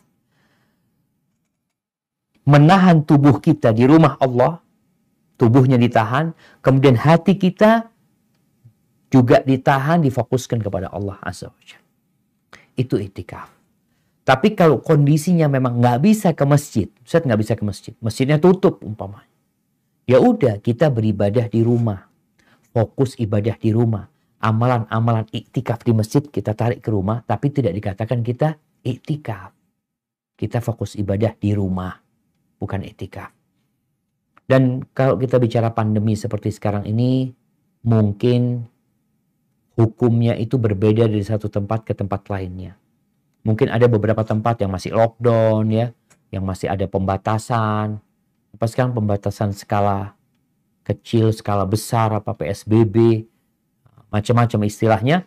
Yang jelas kalau di daerah itu memang masjidnya tutup dan kita tidak bisa ke masjid, maka silahkan di rumah. Tapi kalau masjidnya udah buka dan kondisinya aman, nyaman, kita lihat di masjid itu orang-orang menjaga protokol kesehatan, ya silahkan iktikaf di masjid. Tapi kalau khawatir, berarti nggak perlu iktikaf. Fokus ibadah di rumah. Tapi juga mengkondisikan, rumahnya dikondisikan. Makanya malam hari, ya udah bikin, makanya adanya musola di rumah itu bagus. Ada tempat ibadah di rumah, sholat keluarga di sana, terus kondisinya itu nggak ada kasur, nggak ada ini itu. Soalnya kadang-kala kita ke masjid, masjid tuh kayak rumah sudah, kasur di mana-mana. Jadi kita yang ingin fokus ibadah akhirnya juga ingin tidur, karena melihat banyaknya kasur di masjid. Usahakan tempatnya itu dikondisikan, yang di rumah ya. Kasur, bantal apa disingkirkan, ya udah karpet aja umpamanya. Di situ ada tempat Quran ya. Di situ mungkin ada air yang diperlukan. Bapaknya itikaf, bukan itikaf, bapaknya ibadah di pojokan sana, anaknya di sini, istrinya di mana. Insya Allah dengan cara seperti itu kita bisa maksimal ya untuk meraih atau panen pahala di bulan Ramadan. Barakallahu fikum. Baik Ustaz, mungkin menyambung yang tadi Ustaz, kalau misalnya mereka juga sholat fardunya di rumah bagaimana Ustaz? Dikarenakan masih khawatir COVID Ustaz. Iya, yaitu kalau bicara tergantung kondisi ya. Sekali lagi tergantung kondisi. Jadi kadang-kala kita ini ketika dapat satu fatwa, kemudian fatwa ini kita gunakan untuk seluruh negeri, untuk seluruh orang, biasanya nggak tepat. Maka fatwa para ulama itu melihat, ulama ini memfatwakan di mana? Oh, fatwanya ini di Jember umpamanya. Ternyata kondisi Jember ini parah gitu loh. Oh, ternyata fatwanya ini di Bekasi. Enggak, Bekasi aman gitu loh. Jadi kadang-kadang kita menabrakkan fatwa itu padahal yang sebenarnya kondisinya yang berbeda. Sehingga kalau masih sholat di rumah umpamanya kalau memang daerahnya ya merah umpamanya. Tapi alhamdulillah sih jamaah, Anda lihat sekarang ini daerahnya sudah mulai menguning, bahkan sudah banyak yang hijau mungkin ya. Tinggal bagaimana kita mempersiapkan diri untuk sholat di masjid, kecuali untuk orang-orang kebutuhan khusus yang mungkin membahayakan dia, ya tafadhal, mungkin ada rukhsah buat dia untuk sholat di rumah. Hada wallahu a'lam bissawab. Baik Ustaz, tadi sempat keputus. Dan lanjutkan, Ustaz, bagaimana jika kita lupa punya hutang puasa atau tidak sejak dahulu? Cara menebusnya bagaimana Ustaz? Jazakallah khair. Barakallahu fikum. Naam jamaah. Yang pertama, orang itu ada yang ragu.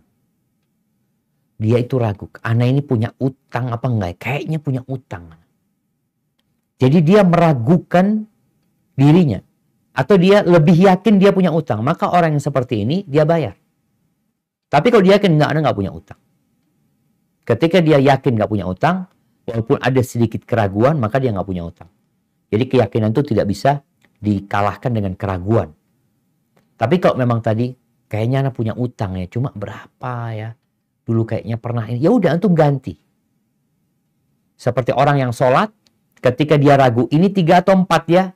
Ya udah 3. Berarti nambah 1 lagi. Begitu pula tatkala antum puasa, antum ragu, ana dulu punya utang apa enggak? Kayaknya punya gitu. Ya udah antum bayar. Kira-kira berapa? Kira-kira 3 atau 4. Antum bayar 4. Maka di sini jamaah, orang yang punya puasa sunnah itu aman dari hutang. Nggak ada dia pikir, ana punya utang apa enggak? Ya sudah, ketika dia ragu, dia niatkan untuk bayar. Dan kita tahu insya Allah, yang namanya puasa sunnah ini akan dapat menyempurnakan kekurangan-kekurangan di puasa wajib. Hadza wallahu a'lam bissawab. Ustaz. Pertanyaan selanjutnya. Assalamualaikum Ustaz. Waalaikumsalam warahmatullahi wabarakatuh. Semoga Ustadz dan seluruh tim selalu diberi kesehatan dan semangat untuk berbagi ilmu. Afwan, izin bertanya, apakah boleh kita terus memperbaharui niat dalam suatu ibadah karena khawatir timbul riya? Atau lebih baik kita terus memohon perlindungan Allah dari godaan syaitan? Karena khawatir ketika sedang beribadah, digoda riya, tapi kita terus menolak, tapi khawatirnya itu jadi riya, Ustadz. Jazakallah khairan, Ustadz. Barakallahu fikum. Naam, barakallahu fikum. Ahibati fillah. Kalau bicara riya, riya ini bisa jadi di awal. Orang dari awal niatnya riya. Artinya dari awal dia ibadah, ya ingin dipuji orang. Ya udah ibadahnya nggak sah. Tapi ada orang yang lillahi ta'ala, tapi di tengah-tengah datang tuh bisikan untuk riya. Disinilah yang diperlukan perjuangan. Kalau di awal tadi ya kita seharusnya sudah memang niatnya riya, antum nggak akan pahala apa-apa. Tapi kalau kita ikhlas kemudian di tengah-tengah riya, ini yang perlu diperjuangkan. Kalau kemudian selesai ibadah, baru riyanya kita, itu tidak mempengaruhi ibadah tadi, tapi bicara dengan pahala dia dari ibadah yang dia kerjakan. Apakah penting memperbaharui niat? Niat itu dijaga. Bukan akan lihat lillahi ta'ala. Niat itu amalan hati. Kenapa antum ibadah? Maka dalam rangka menjaga ibadah kita ini, Nabi SAW mengajarkan doa sama kita. Niat tetap dijaga. Tapi kadangkala ya manusia lemah terhadap godaan-godaan itu. Nabi mengajarkan sebuah doa. Allahumma inni a'udzubika an usyrika bika wa ana a'lamu. Wa astaghfiruka lima la a'lamu. Ya Allah, aku memohon kepadamu. Aku berlindung kepadamu dari melakukan kesyirikan. Berlindung dari melakukan kesyirikan yang aku sadari. Dan aku memohon ampun atas kesyirikan yang aku lakukan tanpa aku sadari. Ini ada riya-riya yang tidak kita sadari. Maka buat kita selalu berdoa dan memperbaiki niat kita. Terus diperbaiki. Terus datang lagi pikiran macam-macam. Dibantah lagi. Ana lillah, apa gunanya kalau ana ingin dipuji sama orang? Apa manfaatnya kalau ana ingin disanjung sama orang? Apa manfaatnya kalau banyak pengikutnya? Apa manfaatnya kalau banyak pendengarnya? Buat dia. Terus dia latih hatinya untuk bergantung sama Allah dan meniatkan semuanya lillahi ta'ala. Hadza wallahu a'lam bissawab. Assalamualaikum Ustaz. Semoga Ustaz dan seluruh tim selalu berada dalam lindungan rahmat Allah. Afwan izin bertanya, apakah boleh melakukan puasa Daud terbatas untuk waktu tertentu saja? Misalnya hanya untuk bulan Sya'ban saja. Jazakallahu khairan Ustaz. Barakallahu fikum. Barakallahu fikum. Naam jemaah, sejatinya kita tuh bebas mau puasa seperti apa selama sesuai dengan yang dianjurkan Nabi SAW. Kita mau puasa Daud di bulan Sya'ban aja boleh. Kita mau puasa Daud di bulan Syawal aja boleh. Anak kok kepingin puasa bulan ini ya, ingin memperbanyak, anak punya hajat sama Allah, mau puasa Daud silahkan. Jadi anjuran untuk berpuasa itu yang pertama, kalau bisa kita puasa itu dalam sebulan 1 hari. Kalau bisa lebih 3 hari. Kalau bisa lebih Senin Kamis. Kalau bisa lebih paling maksimal puasa Daud. Dalam sebulan itu usahakan paling nggak kita puasa yang paling maksimal puasa Daud. Itu yang paling maksimal. Kalau ternyata kita nggak sepanjang hidup ana Ustaz, ya nggak apa-apa. Kalau itu kemampuanmu. Tapi ingat, sebaik-baiknya amalan adalah yang berkesinambungan walaupun sedikit. Contohnya gini, ana di Sya'ban Ustaz, ana biasa puasa Senin Kamis Ustaz. Tapi di Sya'ban ana ganti. Jadi puasa Daud, nggak apa-apa. Kenapa? Karena kan bulan diangkatnya amal Ustaz. Ana kepingin lebih lagi. Silahkan. Nanti di bulan Sya'ban balik lagi Senin Kamis umpamanya. Nggak ada masalah. Tapi yang jelas, jangan pernah berhenti puasa dalam sebulan. Usahakan selalu berpuasa. Hadza wallahu a'lam bissawab. Baik Ustaz, ke pertanyaan selanjutnya. Assalamualaikum warahmatullahi wabarakatuh. Pak Ustaz izin bertanya, bagaimana kalau orang di bulan Ramadan waktunya hanya sia-sia saja, malam hanya kumpul-kumpul dengan hal yang tidak manfaat, dan siang hanya tidur, tidak mengaji, dan tidak mengerjakan sholat-sholat sunnah. Bagaimana cara menasihnya Pak Ustadz? Terlebih lagi kalau misalnya mereka itu main game. Gamenya itu mungkin ada unsur sihir dan lain sebagainya. Apakah membuat orang ini keluar dari Islam, Ustadz, karena main game tersebut? Padahal mereka bilang, enggak kok, saya nggak percaya gitu-gituan. Jazakallah khair, Ustadz. Barakallahu fikum. Nah, jamaah rahimakumullah, berkaitan dengan Ramadan, bulan panen, ada orang yang nggak panen. Orang lagi panen, bawa keranjang besar-besar ya, ada yang bawa truk. Ramadan itu ada orang yang panennya pakai truk. Jadi hasil panennya banyak kali. Ada yang pakai keranjang, ada yang pakai motor. Ada yang nggak bawa keranjang. Dia bawa apa? Bawa handphone. Orang panen pahala, dia cuma pegang handphone aja, bermain. Rasulullah SAW mengatakan, syaqiyun abdun adraka Ramadan, thumman salakha minhu, falam yughfar. Sengsara seorang hamba, celaka seorang hamba, yang dia dikasih kesempatan sama Allah untuk hidup di bulan Ramadan. Allah berikan kepada dia umur untuk hadir di bulan yang penuh dengan kemuliaan. Selesai Ramadan, dan diampuni dosa-dosanya. Tetap dosanya. Gimana nggak celaka, jemaah? Kalau ada baju yang dimasukkan ke mesin cuci yang paling hebat, dikasih deterjen paling hebat, keluar tetap nodanya kotor. Engkau itu gimana sih? Ada apa sama? Maka buat teman-teman, ya bagaimana kita memberikan nasihat kepada mereka? Ya dari sekarang sebenarnya. Dari bulan Rajab kemarin. Ya udah lewat bulan Rajab. Sekarang bulan Sya'ban nih. Sampaikan kepada mereka persiapan. Ya udah. Antum punya kawan-kawan, ya antum punya permainan. Dikurangin semuanya. Ini bulan bercocok tanam dan bulan menanam juga. Menanam dan bulan untuk menyiramin sekarang. Bagaimana tadi diganti dengan Al-Quran, diganti dengan kajian. Bertahap nih. Masih ada waktu nih. 25 hari. Hari ini gimana? Sejam aja main gamenya, ya ditahan. Terus sampai Ramadan kok bisa ditinggalkan. Kemudian bicara dengan game yang macam-macam itu, ya kita harus tahu. Game itu ada yang bermanfaat. Anda tidak katakan semua game itu nggak bermanfaat. Ada game-game pendidikan, ada game-game yang membuat orang itu semakin bertakwa kepada Allah, ada teka-teki yang harus dia jawab, pertanyaan tentang agama, tapi ada game-game yang kurang bermanfaat. Tadi mungkin, ya game ada yang sihir, ada game yang ada perempuannya, ada macam-macam, maka nasihatnya tinggalkan semua itu agar engkau bertakwa kepada Allah di bulan diturunkannya Al-Quran Karim. Hadza wallahu a'lam bishawab. Baik Ustaz, pertanyaan selanjutnya. Assalamualaikum warahmatullahi wabarakatuh. Ustaz, izin bertanya, bagaimana caranya membantah syubhat tentang puasa nisfu Sya'ban, di mana keluarga besar Anda masih banyak melaksanakannya? Karena keluarga besar Anda masih belum mengenal sunnah. Mohon penjelasannya Ustaz. Jazakallah khairan, barakallahu fiik. Nah, barakallahu fikum. Ahibati fillah, berkaitan dengan bulan Sya'ban, kita tahu keutamaannya.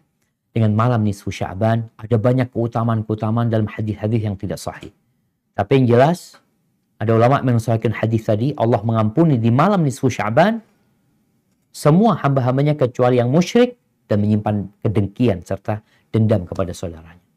Namun tidak ada amalan khusus. Ada yang mengatakan bulan malam nisfu Sya'ban itu malam penentuan takdir. Malam penentuan takdir itu Lailatul Qadar. Makanya kadang-kadang kita melihat orang sibuk dengan nisfu Sya'ban, Lailatul Qadar nggak ngapa-ngapain. Yang sunnah, yang Nabi mengagungkan nggak ngapa-ngapain, yang Nabi nggak ngapa-ngapain, sibuk ngapa-ngapain dia. Ini yang perlu difahamkan kepada umat.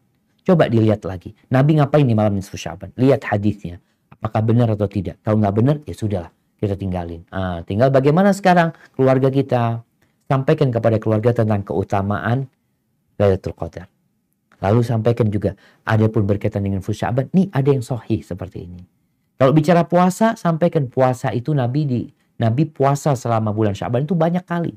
Dari tanggal 1, mau tanggal 15 puasa, katakan ada puasa tanggal 13, 14, 15, karena memang ini puasa tengah bulan. Bukan hanya di bulan Sya'ban, tapi di bulan Syawal, di bulan Dzulqa'dah, kemudian di bulan Dzulhijjah mungkin yang tanggal 15-nya, atau tanggal 14, 15-nya, kemudian di bulan-bulan lainnya. Itu mungkin yang perlu ditanamkan kepada keluarga. Nggak ada masalah puasa nisfu Sya'ban. Tapi kalau bisa 13, 14, 15. Tinggal masalah keyakinan terhadap hadis yang dhaif, yang lemah, itu yang harus diluruskan. Hadza wallahu a'lam bishawab. Baik Ustaz, selanjutnya Bismillah. Assalamualaikum warahmatullahi wabarakatuh. Afwan izin bertanya, apa boleh jika seorang anak mau membayarkan hutang puasa ayah rahimahullah yang belum sempat dibayarkan, dan bagaimana caranya? Mungkin teknis niat atau gimana Ustaz? Jazakallah khair atas jawabannya. Nah, barakallahu fikum. Ya, ahibati fillah. Yang pertama, kita perlu lihat apakah orang yang meninggalkan berpuasa itu karena memang dia nggak mampu puasa. Karena ada orang yang nggak puasa karena sakit menaun. Ya udah, bayarnya itu bukan dengan puasa, tapi bayarnya dengan fidyah. Fafidyatun ta'amu wa 'alal ladzina yutiqunahu fidyatun ta'amu miskin. Yang nggak mampu untuk berpuasa itu ya udah ngasih makan orang miskin. Jadi antum lihat kalau orang tua itu meninggalkan puasa karena kondisinya memang sakit menaun, nggak perlu antum ganti puasanya. Yang perlu dilakukan adalah membayarkan fidyah.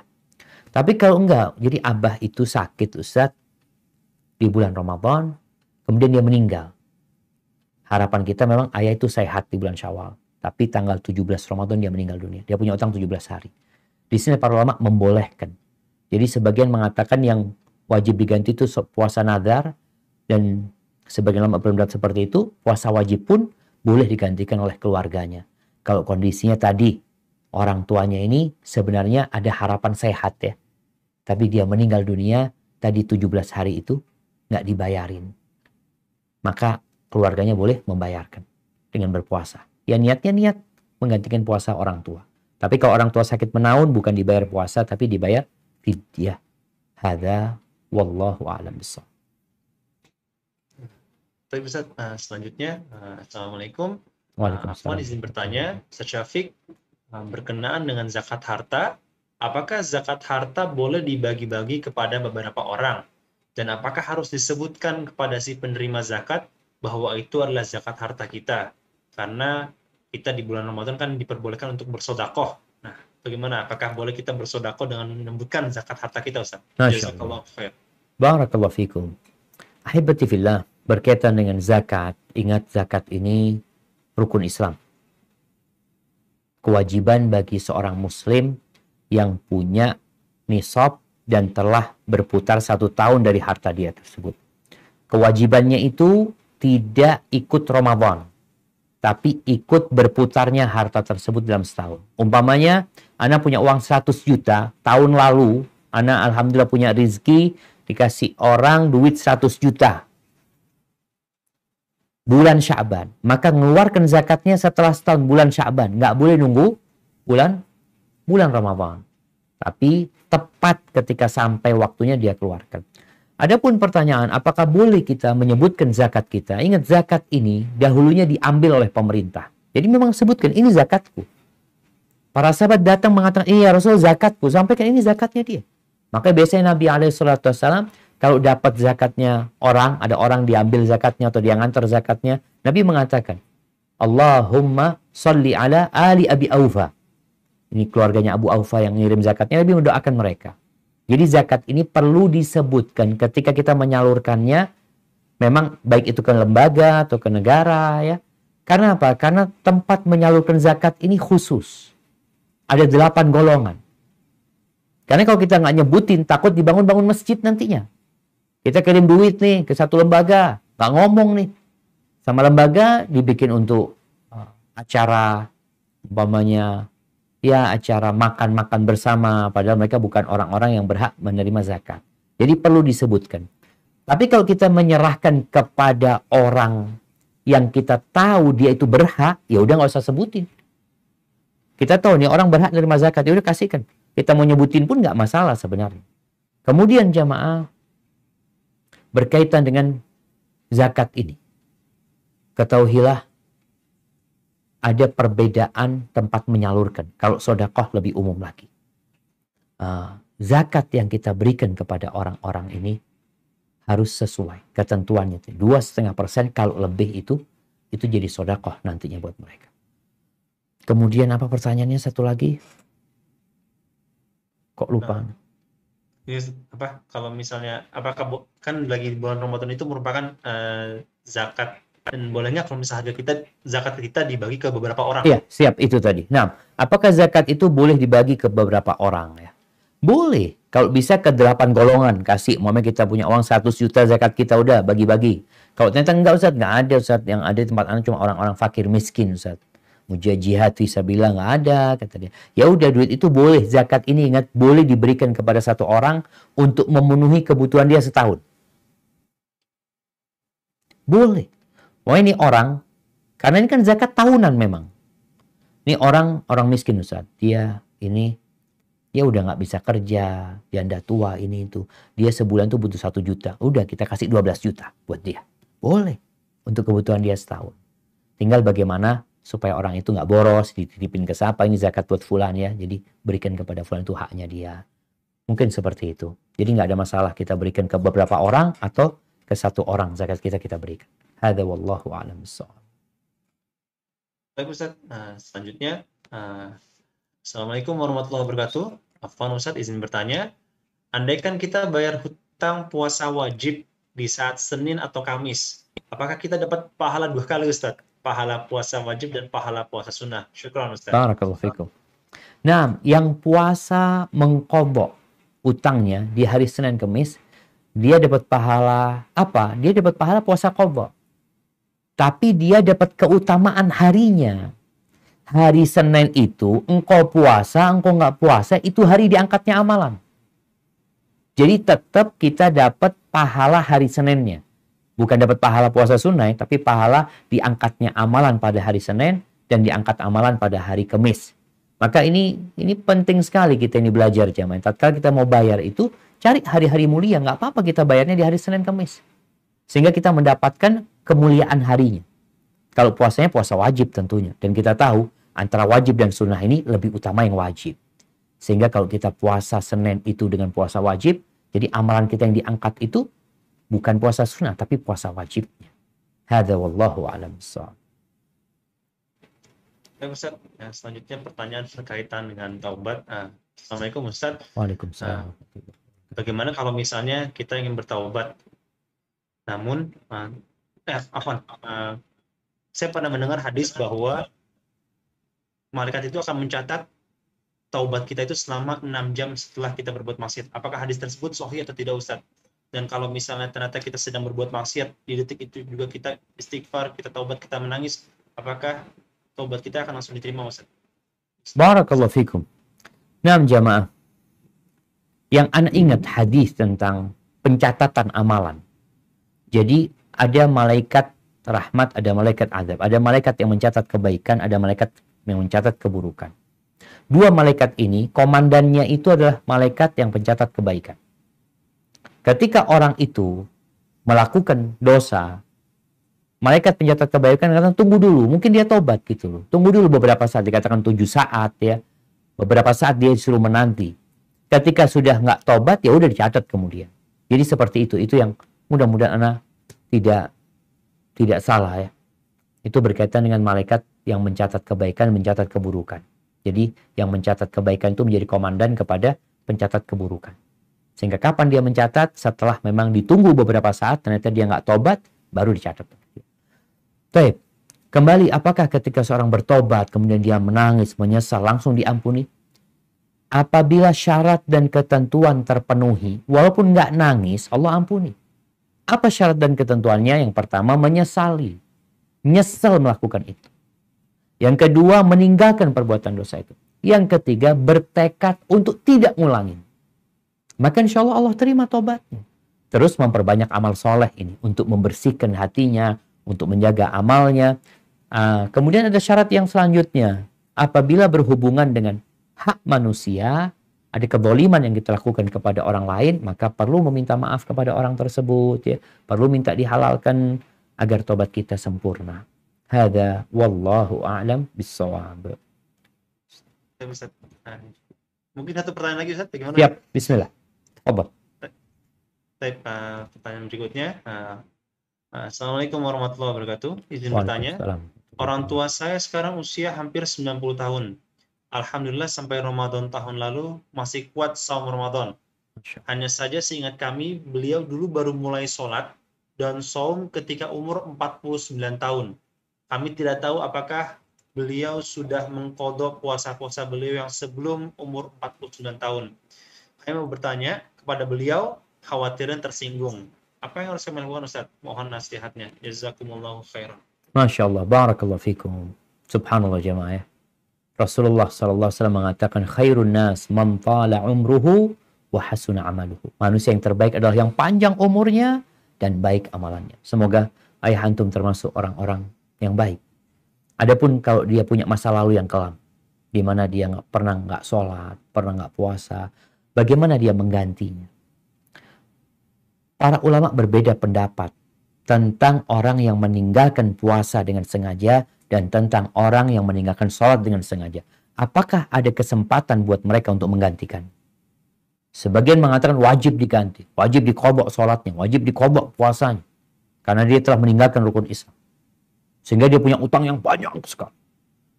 Tapi sebagian ulama mengatakan enggak. Dan Ana lebih condong kepada pendapat yang kedua. Orang yang meninggalkan dengan sengaja nggak ada kesempatan untuk mengganti. Itu dosa besar. Yang boleh mengganti itu yang karena musafir, yang karena sakit.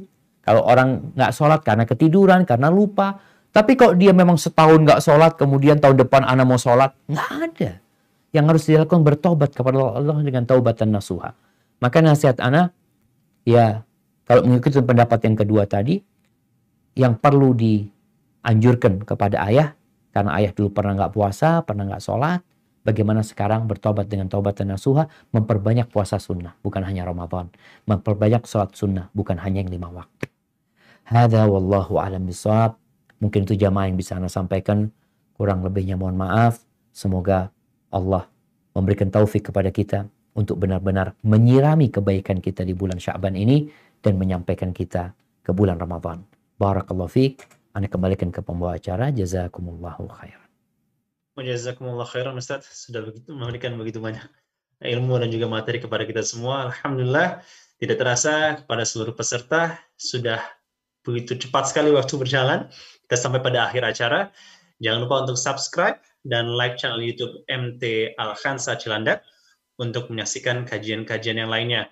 Kembali kami sampaikan, bagi antum yang ingin berdonasi untuk operasional dakwah, dapat ditransfer ke nomor rekening 7144-387-688 Bank Syariah Mandiri atas nama Dias Ratnasari. Jazakumullah khairan untuk Ustazuna kita, Ustaz Dr. Syafiq Riza Basalama M.A. Hafizahullah, pengurus dan anggota Majelis Taklim Al-Khansa Cilandak dan juga Majelis Taklim Safiyah, seluruh peserta yang ikut acara ini, dan seluruh pihak yang telah membantu. Ana dari Abu Usman selaku moderator mohon undur diri. Mohon maaf apabila ada kesalahan dan kekhilafan selama memandu acara ini. Sampai bertemu lagi di kajian selanjutnya. Kita tutup dengan doa kafaratul majlis. Subhanakallahumma bihamdika asyhadu an la ilaha illa anta astaghfiruka wa atubu ilaik. Wassalamualaikum warahmatullahi wabarakatuh. Sehat selalu.